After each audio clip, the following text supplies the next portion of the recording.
Alrighty, it is time for another week of Open Mic Night. So glad that you guys are here to join me. We have got a lot of really fun topics to talk about tonight. I'm really excited. We're going to talk about how someone is bringing the Escape the Room game to real life.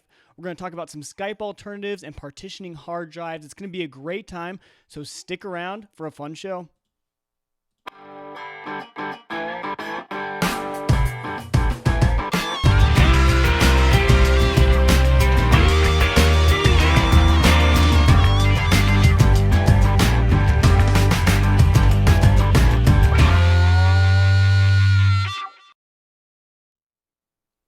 Alrighty, so like I said, welcome back to another week of Open Mic Night. Open Mic Night is an Apple-focused podcast for the everyday user. We cover all of the latest Apple news and any other news that is slightly related to Apple, and we give it to you guys, and we also cover tips and tricks and anything else that can help you guys out using your Apple products in your everyday life. I'm your host. My name is Mike Weger. I run the show here at Open Mic Night and is found at OMNpodcast.com. If you guys are listening after the fact, you guys can always join us live, and I'm excited tonight. There's actually quite a few people in the chat room. It's going to be a fun show. You can join us live every Tuesday night at 7 p.m. Central Time. That's 8 p.m. Eastern. And 5 p.m. Pacific over at omnpodcast.com/live. One exciting thing I want to tell you guys is that we are now live on Spreaker, meaning that maybe if you guys are out and about and you don't have the bandwidth to watch the live video, you can still go to that same page, omnpodcast.com/live, and down at the bottom there is a Spreaker link, and that will just play, it's actually a box, and that'll play the live audio for you whenever I am live, a little less bandwidth, a little bit easier for you guys. But I also want to mention, for those of you guys who are listening live on Spreaker, if you want to join the chat room, I actually don't use the Spreaker chat. So if you want to come on over to omnpodcast.com/live, use the player there, and then you can also join the chat room. You guys can ask your questions and all that stuff during the show, so that would be absolutely fantastic. So I want to thank, first of all the people over at WLMNradio.com. Roger and everyone over there, they are fantastic. They sponsor the show. They've helped me out with a lot of different stuff, and so we stream live and exclusively over at WLMNradio.com. So a big thank you to them. Give them a listen for sure. And also to Christian over at Maple Grove Partners. He offers the hosting. He hosts OMNpodcast.com, and fantastic hosting over there. It's been over a month I've been hosting over them, and no downtime in the last month. Not a single second of downtime, which is fantastic hosting. Again, that's Maple Grove Partners, and if you're looking for a good host for your website, definitely check them out. You will be happy that you did. All right, so we're going to hop right into the show tonight. But first of all, I want to tell you guys that, as usual, and it's back by popular demand, is the live call-in feature. So if you guys want to call in at any time during the show, the number is 402-915-0790. Again, that's 402-915-0790. I would love to take your calls. Again, the only thing I ask is that you guys keep it family friendly, but I know that you guys will. I know that you guys are all clean and stuff like that. But any questions, comments on whatever I'm talking about, or if you have any questions at all, just go ahead and call in. I don't mind when you do. You don't need to wait for a pause in the show or anything like that. Just call right in and we'll take your call and we'll put you live onto the show. So there is that. So the first thing I want to cover tonight is a question from the Facebook group. So again, I'm really happy that you guys are utilizing the Facebook group. If you are not part of the Uyghur Tech Forums Facebook group, just head on over to omnpodcast.com.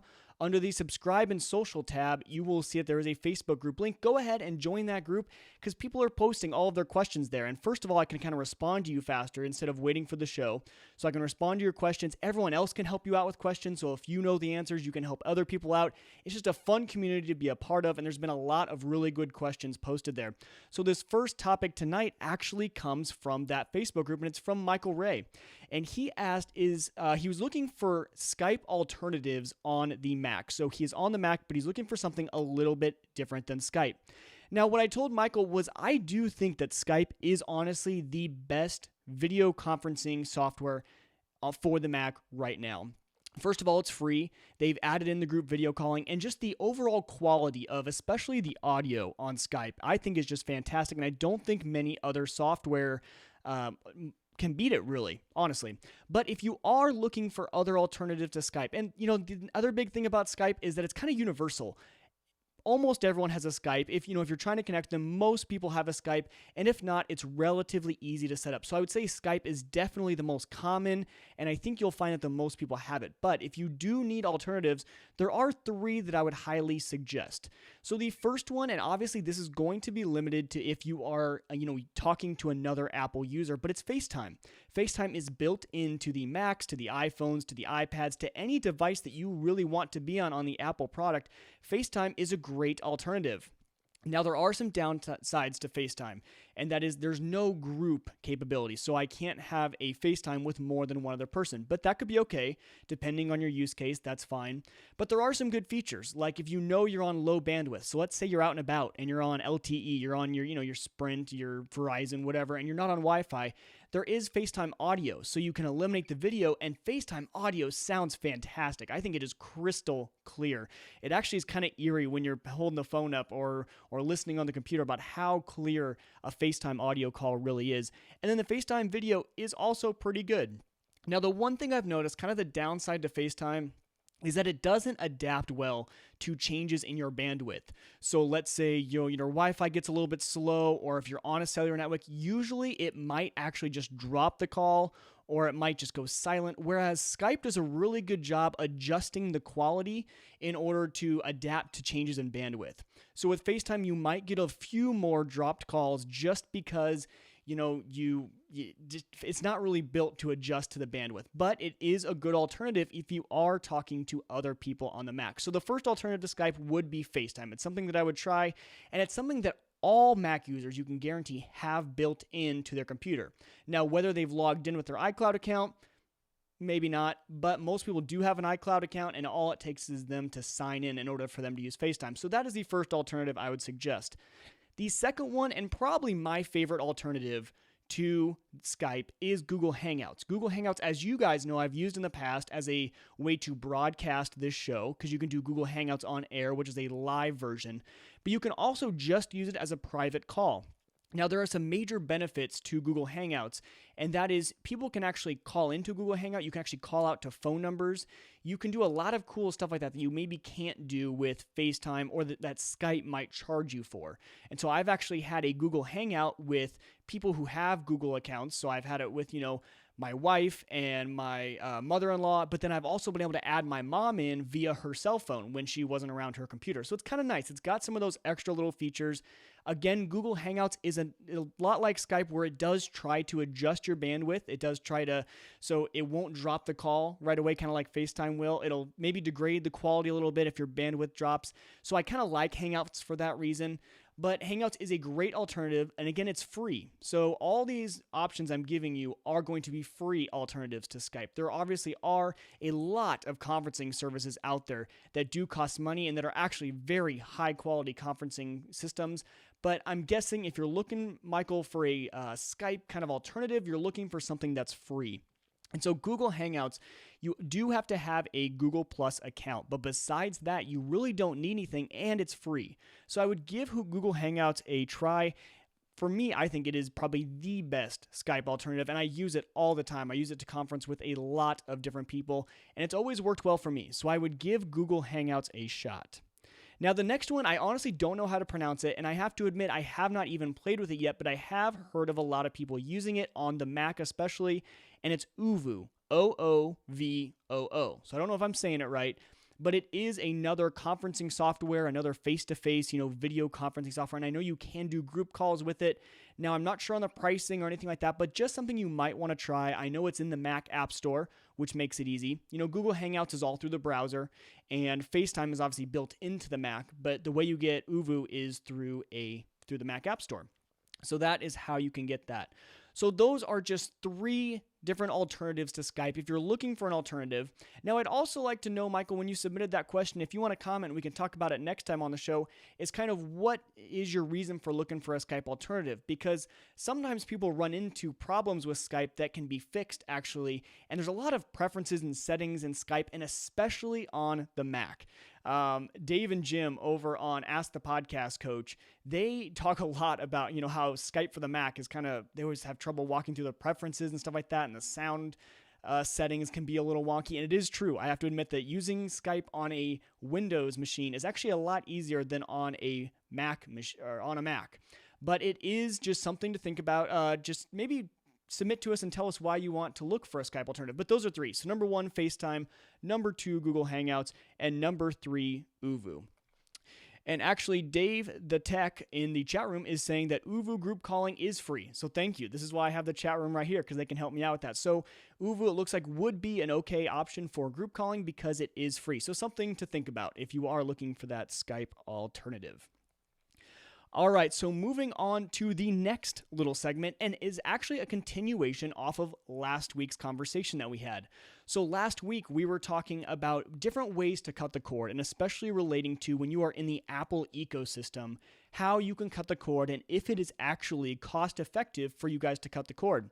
And I had a comment on the video last week, and they mentioned something that I totally forgot. One service that I completely forgot to talk about, and that is SlingTv. So SlingTv actually, I think, just released in February. And what it is, it's a service that is $20 a month. So again, another subscription service, but you can get live TV. And this actually answers the question, and this is why it baffles me, why I completely missed SlingTv, is because we were talking about how live sports is actually the problem when it comes to cutting the cord, because a lot of them are tied to the cable provider.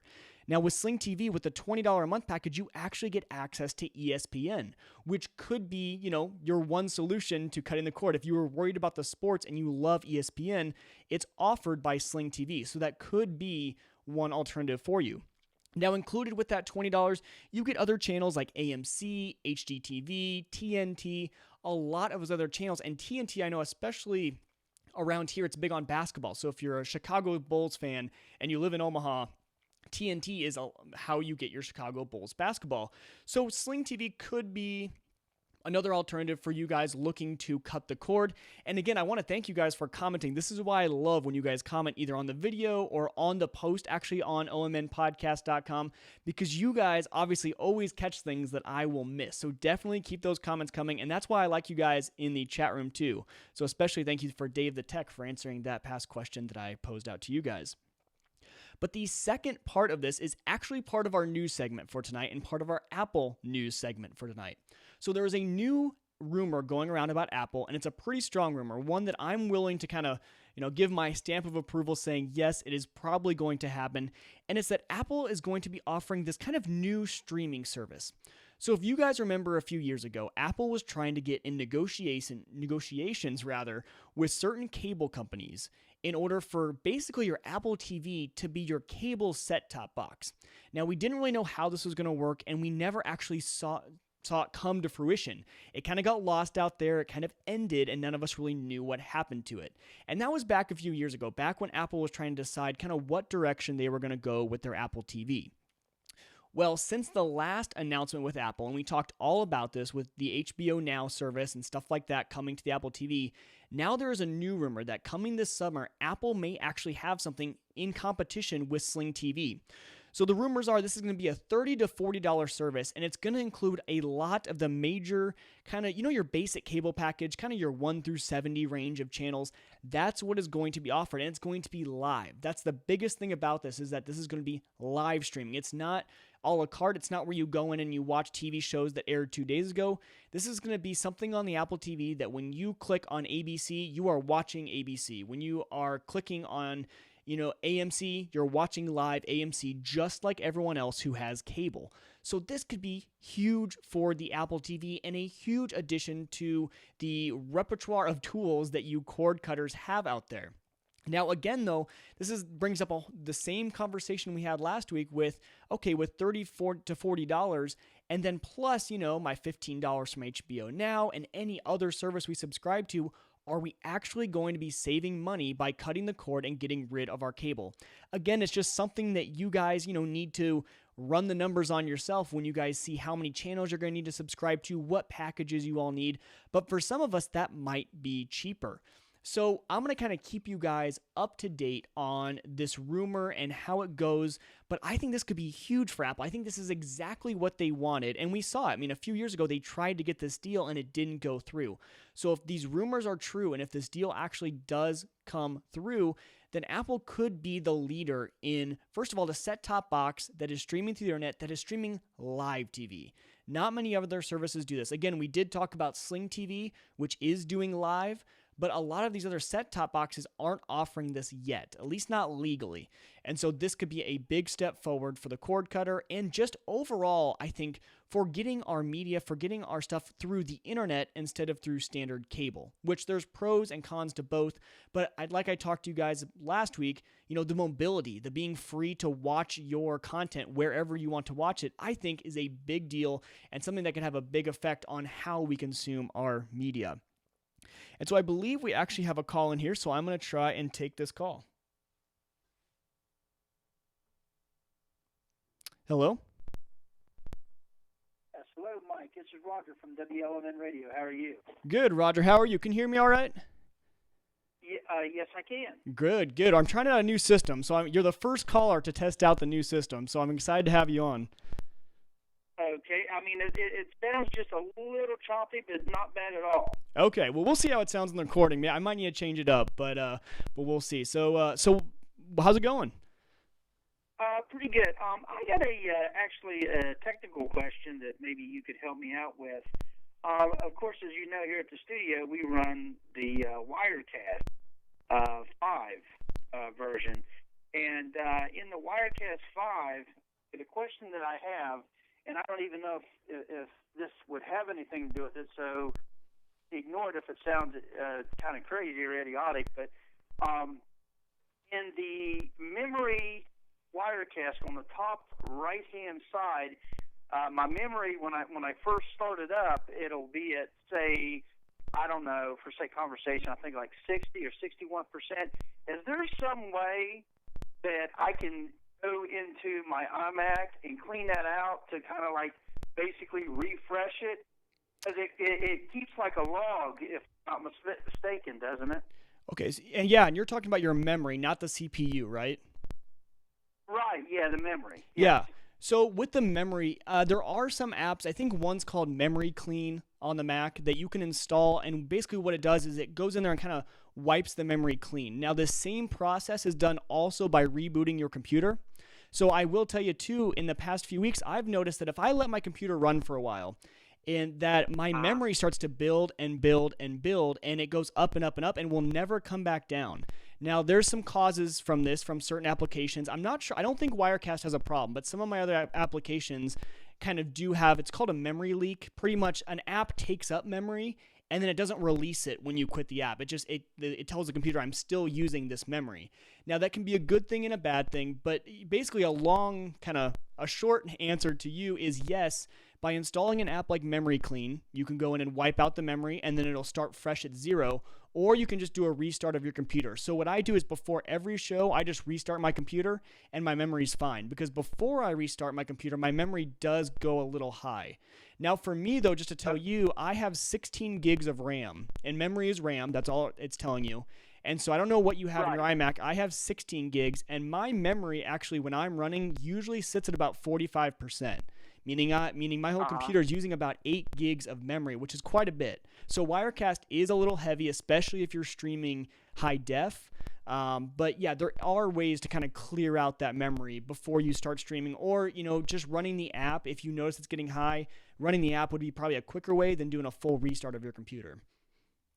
Right. Well, I have restarted it thinking, okay, it'll refresh it, but it does seem to help, because like I usually run live all week long, and then even sometimes I will not even shut the system down, and I'll go ahead and I'll just let it run throughout the weekend and just play music, Right, right.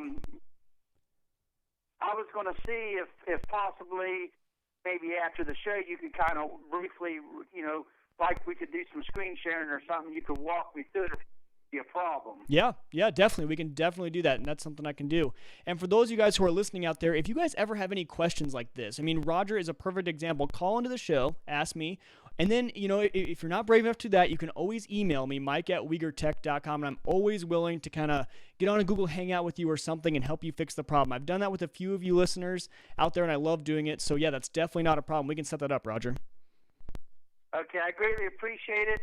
And I want to add, too, to that comment, is that if anybody out there listening, would have any technical questions, even any broadcasters out there, Mike's your man. He's the man to go to. He is the go-to guy, as you can clearly hear. Well, thank you. Thank you for that little plug. I like it. Okay, thanks, Mike. I'll talk to you here after a bit. Yep, no problem. Have a great night, Roger.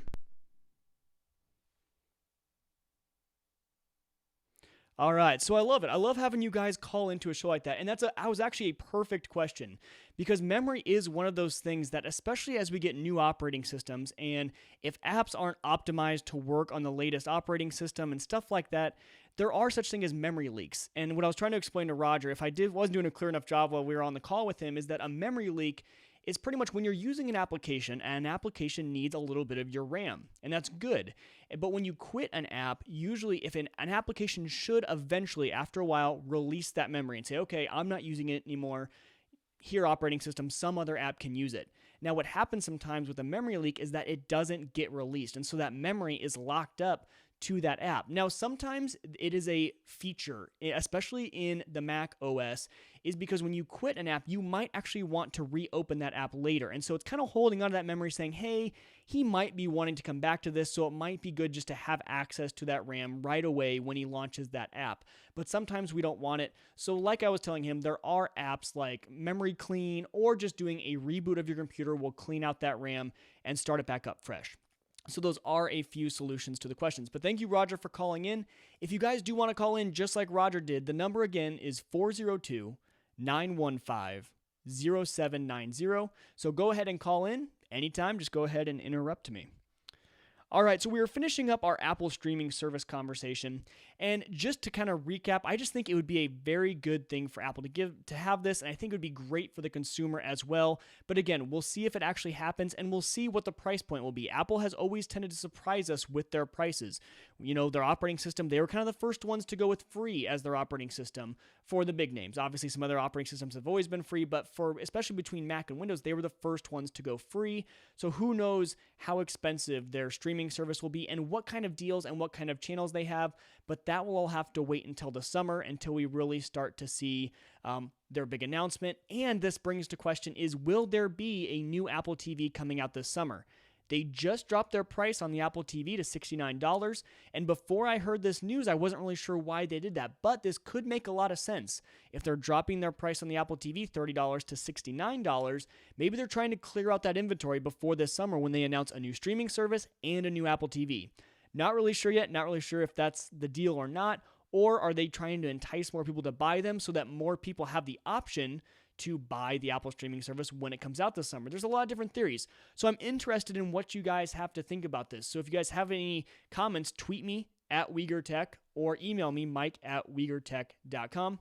And I would love to kind of talk with you guys about what you guys think on this whole Apple streaming service in general, and then why they lowered their price by $30. All right, so the next story I have, and this is part of the news, and this was just a very exciting piece of news for me, and something I thought that you guys would be excited about. And so when I shared this on Facebook, when I posted this story on Facebook, I found it from someone back locally in Kansas City, and I posted it. This story, this got shared by more people than any of my other posts have. So I took this as, okay, a lot of people think this is really cool too. It's not just me, kind of being crazy. I think a lot of people are really, really excited about this.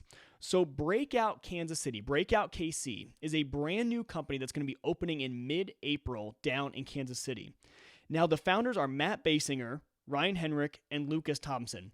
Now, Matt Basinger, I actually know through some connections from my old high school, and he actually did my video for my wedding. So he does Basinger Films is his company.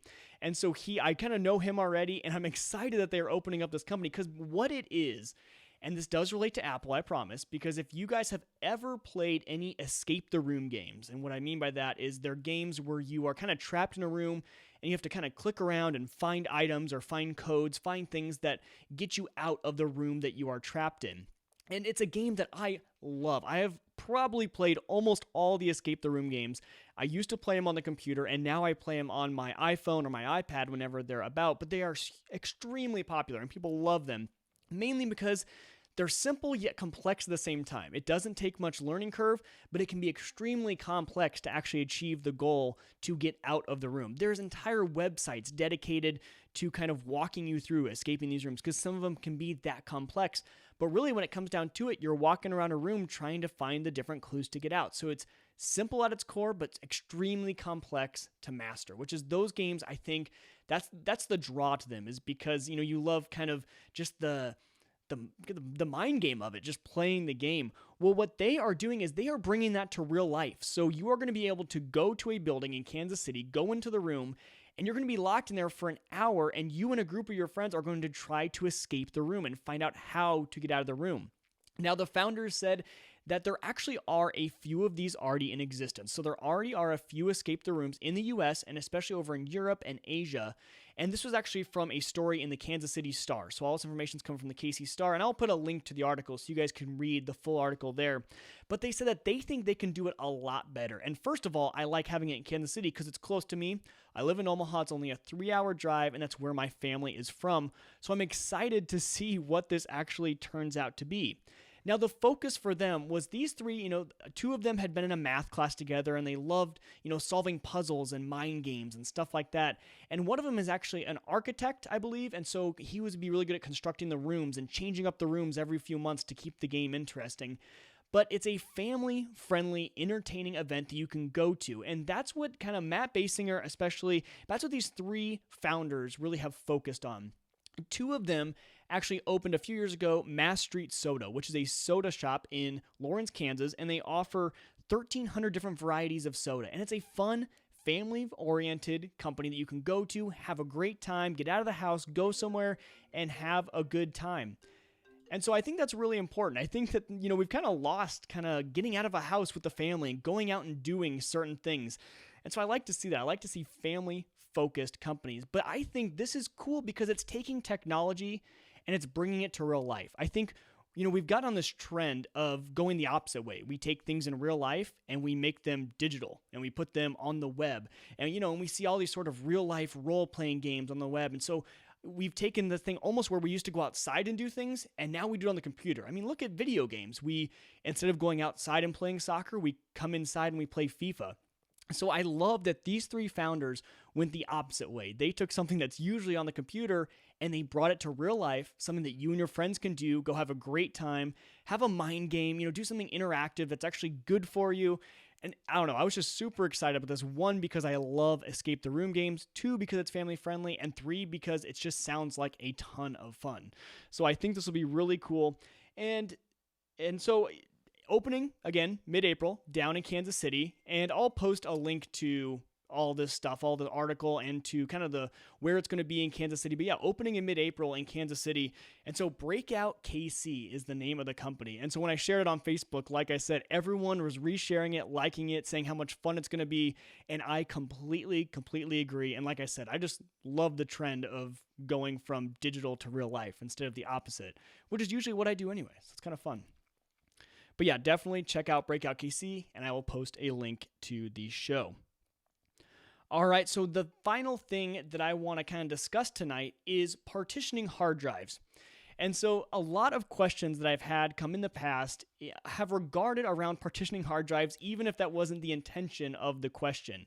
There's a lot of questions that have been asked to me where the answer is actually you can do that with a partitioned hard drive, but not many people know what partitioning a hard drive is. So what partitioning a hard drive is, and before I lose you guys who are, like, oh my gosh, he's going way too techie, I will keep it extremely simple. So partitioning a hard drive, imagine that you have an external hard drive. You have one that plugs in via USB to your computer, and when you plug it in, obviously it shows up as a hard drive that you can store files on.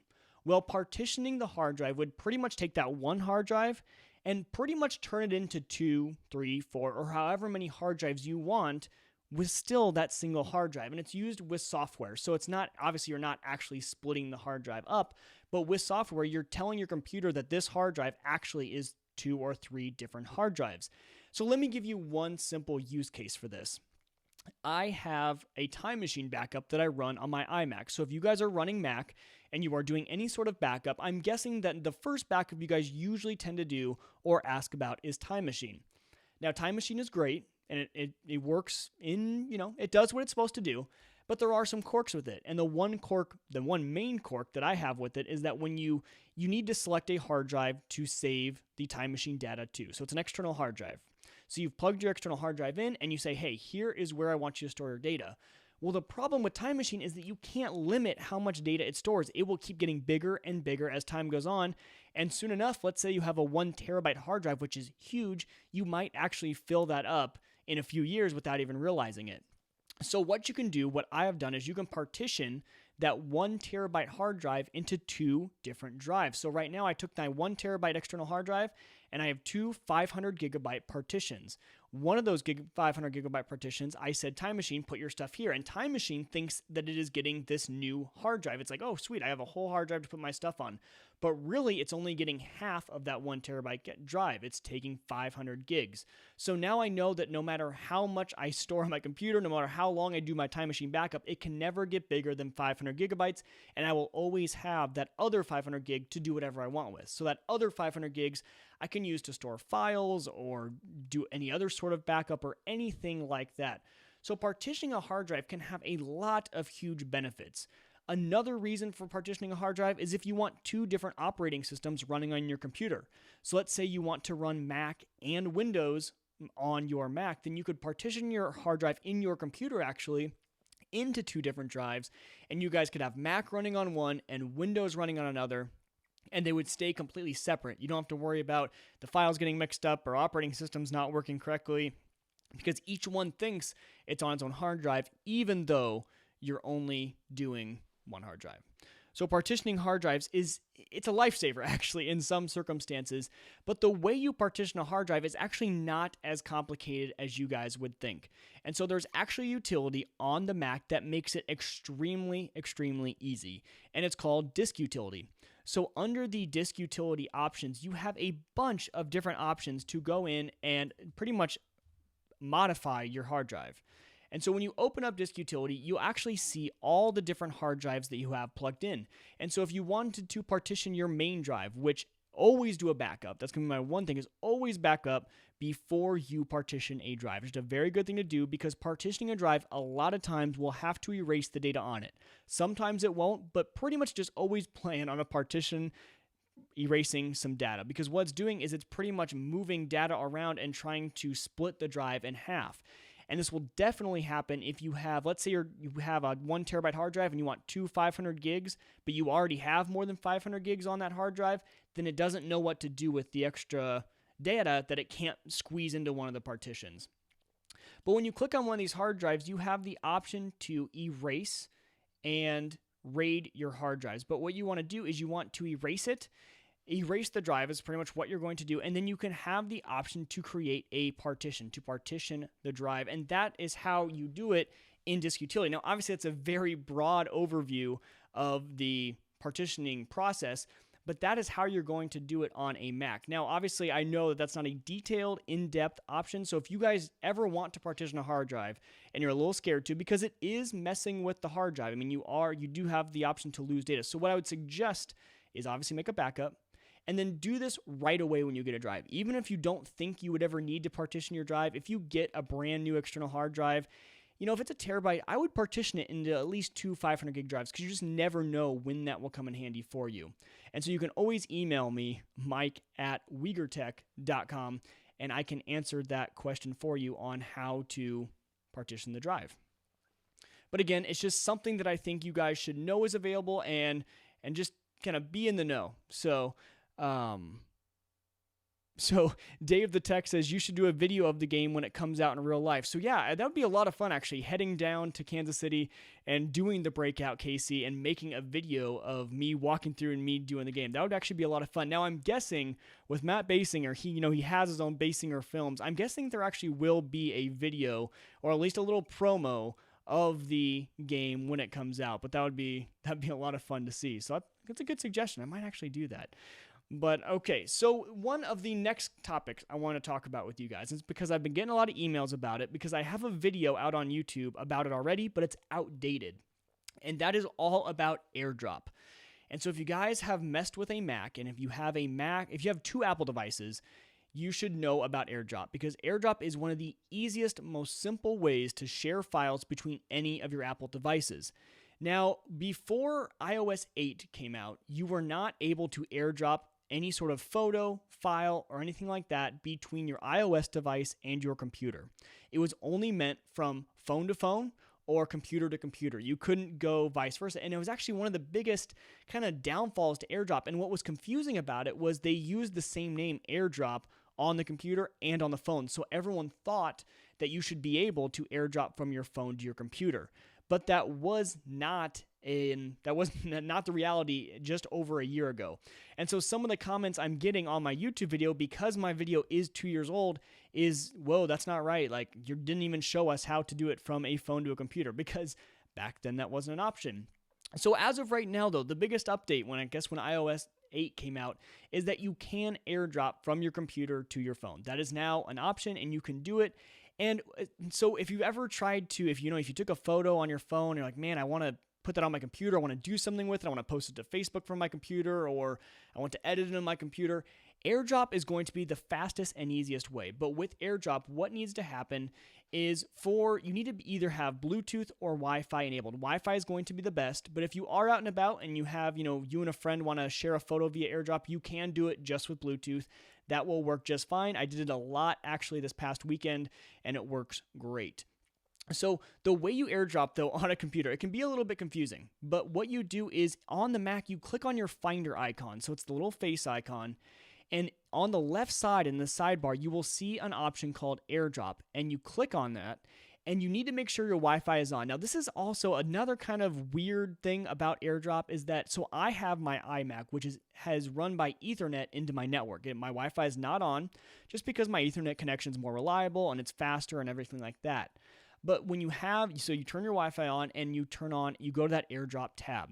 Now, when you go to that Airdrop tab, you won't see anything at first, but if anyone else in the room on your Wi-Fi, or if you open up your phone, you will then see kind of their icon pop up. And what you can do is you can drag files onto that person, and they'll get an alert, and they can either accept or deny the file. Extremely, extremely easy. Now, the reverse side of that is on the phone, how do you airdrop something to your computer? So same sort of thing, but the thing that I get a lot of times is, hey, I'm trying to airdrop to my computer, but it won't go. I don't see my computer as an option. But the way airdrop needs to be enabled on the computer is by going to that tab in the Finder. So if you're not on that tab, if you're not on the airdrop tab in the Finder, then your computer will not show up as airdrop on any other device. But what you can do, let's say you want to airdrop a photo. If you go to your Photos app and you go to the photo, and the little share icon, it's a little square with the arrow pointing up. You click on that. And then airdrop is kind of the top option. So, and if it says that airdrop's not on, then what you need to do is you need to slide up from the bottom. You know how you get that little gray little box that slides up with all your settings? And airdrop will be right there, and you can click contacts only or everyone. Usually I go with everyone if I'm in my private network and I know it's fine. So I click everyone. And then airdrop will be the very top option. And what you can do is you can then see all the other computers or phones that have airdrop enabled, and you just click that and it'll send it right over to them. Super simple and super fast. Now, one of the best use cases, obviously I talk about, when you're at home and you want to airdrop something to yourself is always a good option. But another way that I use this is this past weekend, I was on a trip with my family, and my sister and I obviously were taking a ton of photos. We're both photo junkies, and I had my GoPro, and I was syncing those photos to my phone, and we wanted to share these photos with each other, but we were in a foreign country, so we had no data connection, so we couldn't just iMessage them to each other. We couldn't email them to each other, but if you have Bluetooth, which your phone does, you can airdrop these photos to each other wherever you are, so you don't even need a data connection to send these photos if you're close to each other. Obviously, we're right next to each other. This won't work if you're, apart from each other, but if you're right next to each other, fastest way to share photos, documents, contacts, anything like that. And I see my sister using it all the time with my dad, with me, and it's just a fantastic way to share your files between iOS devices and with your computer and your iPhone. So that is airdrop. And if you guys have any questions, again, I know I go through this stuff kind of fast, but I kind of want to give you guys the broad general concept and let you guys run with it and kind of tell you guys how to do these certain activities and let you guys run with it and see what kind of cool things you guys can do with the tips and tricks I give you. So the final topic I have tonight, and I've talked about this a few weeks ago, I talked about kind of some travel tech that I really like, some travel things that I can't live without and that I love. And so I'm going to kind of cover just two more things on that because I just went on a trip out of the country with my family this past weekend, and I ran into a few things that I really, really liked having when I was traveling abroad. And they were actually extremely useful when I was out of the country without a data connection. But the first one was used when you're traveling. So when you are getting ready to go on a flight, if you're flying anywhere, and especially a place that has multiple connections, so if you're connecting with an airport, and so anytime you have more than one flight, this app is going to become extremely, extremely handy. And it's for iOS. And so on the iPhone, it's called FlightTrack. And there used to be another name for it. It actually changed over to FlightTrack. But it's called FlightTrack, and I believe it's $5 in the App Store. But if you travel even twice a year, I think this app will be very, very useful for you. So what it is it gives you trips. And so I should have set it up to share my screen right now, but you set up different trips. So you set up your trip going to your destination and your trip back. And you plug in your different flights, and it logs them for you into a nice little itinerary. And within the itinerary, it has a lot of different advanced options to the point where you can go in and see how long that flight is, when it's going to be boarding. You can see what plane is going to be what plane they're using for that flight. It's a 737-900, whatever type of plane it is. You can even see a seat map of that plane. So, it's really nice when you're about to go to the airport, like, man, is this going to be a tiny jet? Is it going to be a big plane? Am I going to have space, to put my feet? You can kind of check what type of plane they are, look at the seat map, see how big the plane is. A lot of different features that I didn't think I would use that I love. Also, it has terminal maps, so for a lot of the bigger airports, for a lot of the hubs, it gives you the option to say, hey, I'm flying into Houston, which is where I flew through this weekend, and it gave me a map of the terminal so that when I was flying in, what this app, when I use it the most, is as soon as I land at an airport and I can turn on my data connection, it gives me an update on my next flight. So it says, you are landing in this gate and you're flying out. Your next connection is out of this gate. And you can look at the terminal map and say, okay, that's really far away. I have got to book it to my next connection. And it saves you from having to look at the flight board when you come in because it gives you all of your gate information. And the funny thing about the app is it actually gives you the information before the airport boards even update. And it does give you push notifications. So my wife and I were in the Houston airport on our way back from Mexico, and I was sitting there and my phone dinged that our gate changed, and we're sitting at the gate we thought we were supposed to be at, and my phone went off. I'm like, well, they haven't said anything yet, but my app's telling me that we had a gate change. Sure enough, 5 minutes later, the lady comes on the microphone and says, hey, we have a gate change. You guys are all moving over here. So my phone has always been alerting me to this before it even happens. But again, the way I use it is when I land, I check it on the plane while I'm deboarding. And so that way I don't even have to look at the board when I get off. I can just go straight to that next gate and get there as fast as I can. And it has saved us a few times. Actually, on the last 2 trips my wife and I have been on, we have been cutting it close by like seconds to make our connection. We've been running and literally walked right onto the plane in order to make our connection. And this app, I think, has been the cause of us making those flights because we didn't have to stop, look at any boards. We just ran straight to the new gate. So, and that's called FlightTrack. Again, I'll put a link to it in the show notes for you guys who want to get on the App Store and grab it. It is $5, but if you travel at all, I think it'll be definitely worth it. Especially, I know a few of you guys out there are big Apple users and that you do travel on planes a lot. So FlightTrack is one of those things that I would highly, highly suggest. All right, so moving on to the next piece of travel tech that I want to tell you guys about.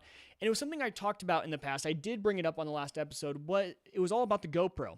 So the GoPro I told you guys about last time was my favorite piece of technology, favorite camera that I take on my trips. One, because it's extremely portable and it's durable and it's tiny, compact, and it takes extremely high quality pictures and videos, which I really like. Obviously, it's not going to be DSLR quality. If you guys are into those type of cameras, it's not going to be that quality. But for the size and durability of the camera, you really can't beat it. And if you're going especially anywhere around water, it cannot be beat. So I'm going to grab here. Give me a second.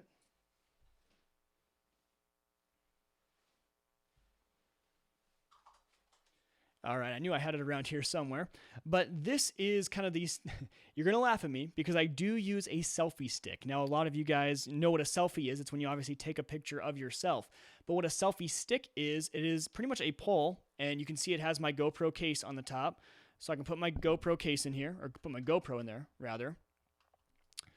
And the best thing about the GoPro is that it's waterproof, shockproof, dustproof. So once it's in this case, pretty much indestructible. You can do a lot to it in this case. So the nice thing about this is you can take it in the ocean, you can take it in the pool with you, you can get a lot of really fun shots, but surprisingly, being in the case doesn't degrade the quality. One of the biggest complaints I think with people with waterproof cameras is that when they're out of the water, the quality doesn't look that great. It's kind of a weird look because it's looking through that waterproof lens. But with the GoPro, I don't even notice that it's in the case. I've never used it outside the case, and I thought the pictures and videos have turned out fantastic. But with this stick, again, if you're okay with looking a little bit funny, it's a great way to get photos of you and your family, of you and your wife, your kids, whatever, while you are going around. You don't need to ask anyone to take any photos of you anymore if you don't mind just, kind of holding the stick up and taking some pictures.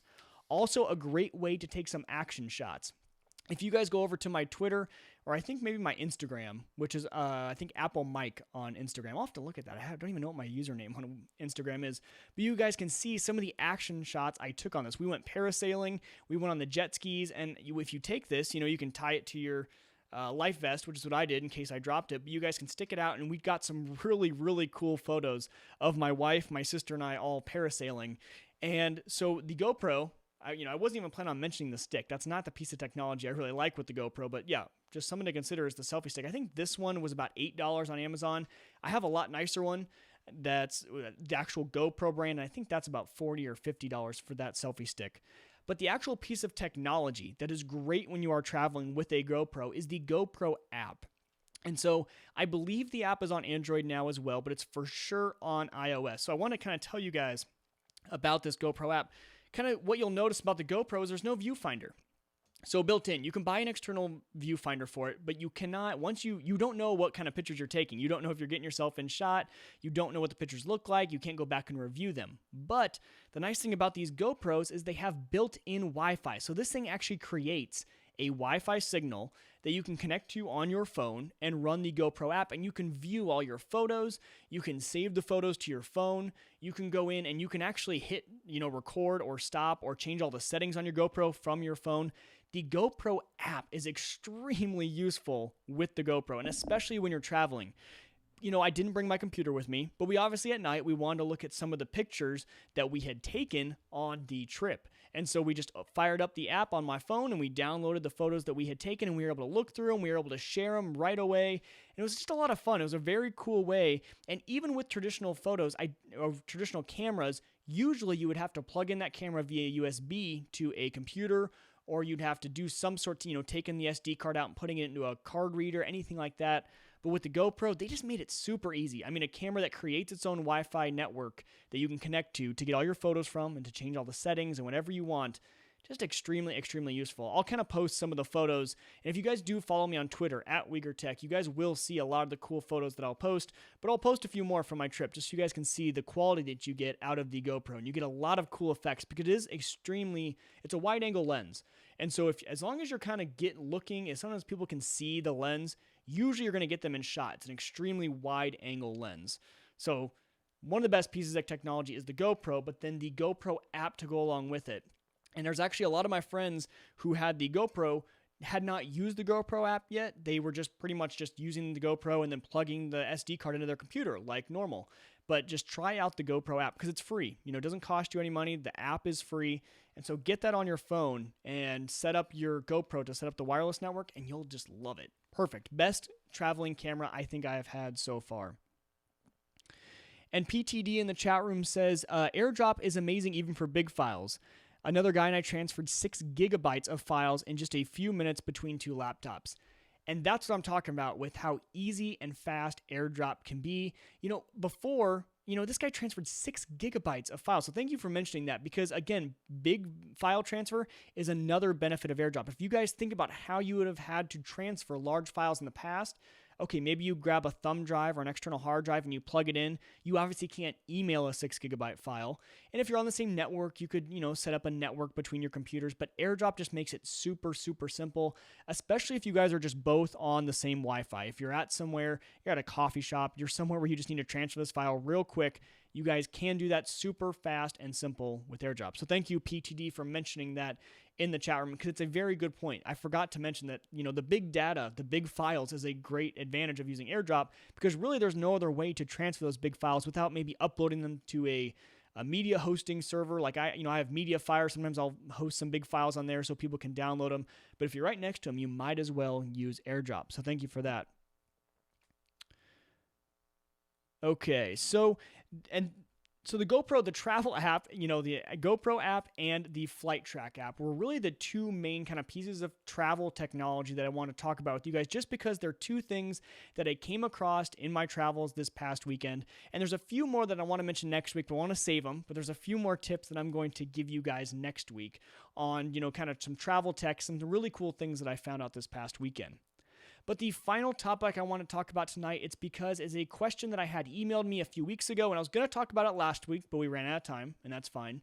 So I want to kind of mention it tonight, and it's all about the terminal on the Mac. So I posed a question out there on Facebook, and not many people responded to it, so I'm taking it as not many people knew what terminal was. But pretty much on the Facebook group, I asked if you guys have ever used the app Terminal on your Mac, and if you did, why have you used it? And not many people responded, so I'm guessing most of you have not used Terminal.